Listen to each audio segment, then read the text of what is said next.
In this scene, we have 3 people working, and it seems kind of ridiculous in the beginning, but in just a few minutes, it's going to make sense why so many people are involved.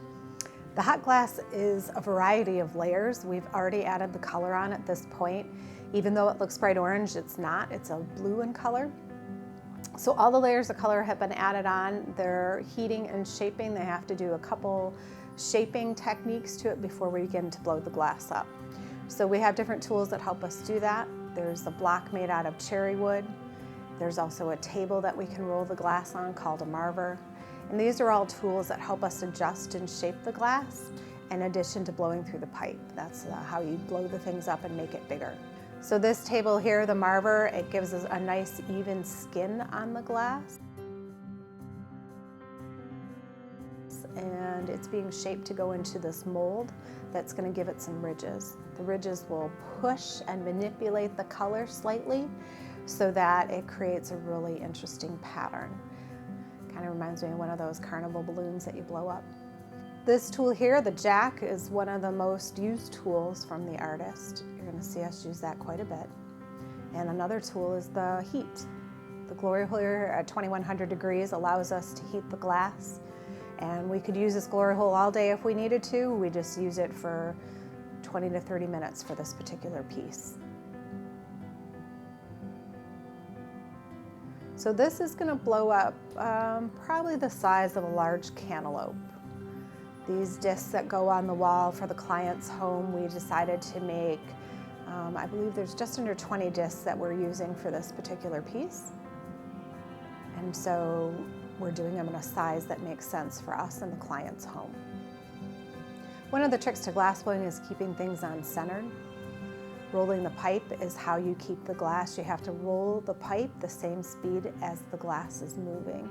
So in the beginning that might be a little faster, and there might be other times when you can actually stop, straighten the piece up. It all depends on how hot or cold the glass is.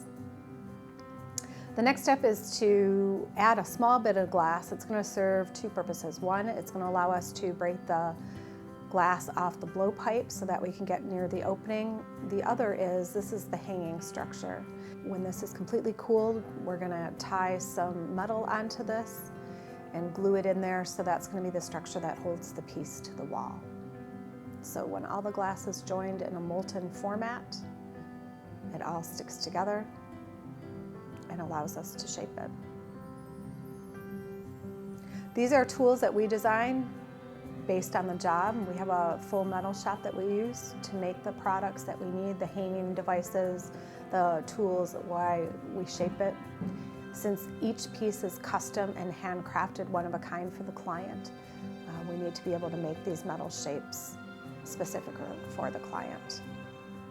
It's not anything that they'll keep or that they'll use, but right here, this tool is how we know we've got the perfect size. So after the cooling process, this glass will fit exactly into the hanging structure. He's just evening out the temperature now.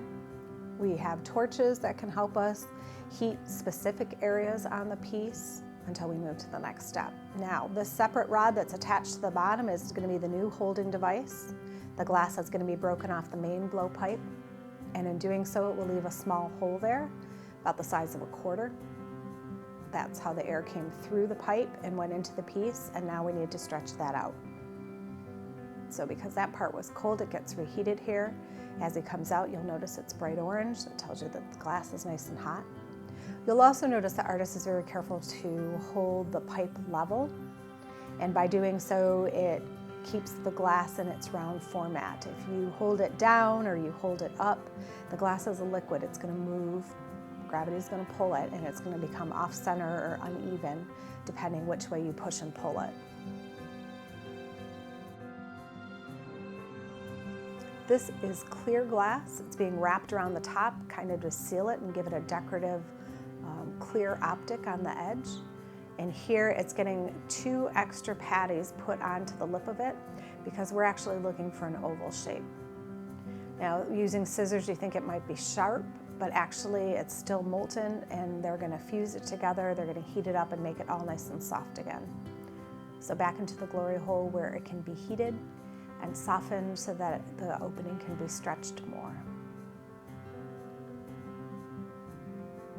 Some of the tools we use are metal, some of them are wood.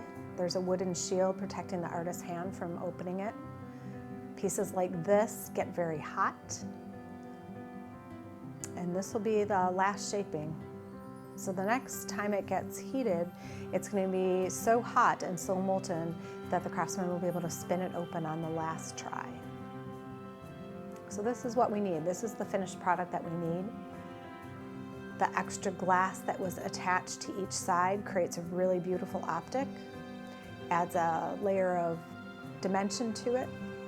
When the pieces are overlaid on the wall, they'll add really beautiful shadows. And again, here's the wooden paddle used to straighten it up, fine-tune, finesse the piece itself. Now each piece of glass has to cool off. That's the next step. So there's 2 special Kevlar gloves that will hold the glass as it's put into the annealer. Pretty darn thick, so you don't have to worry about getting burned on your hand. And then here is the Prior's Days production.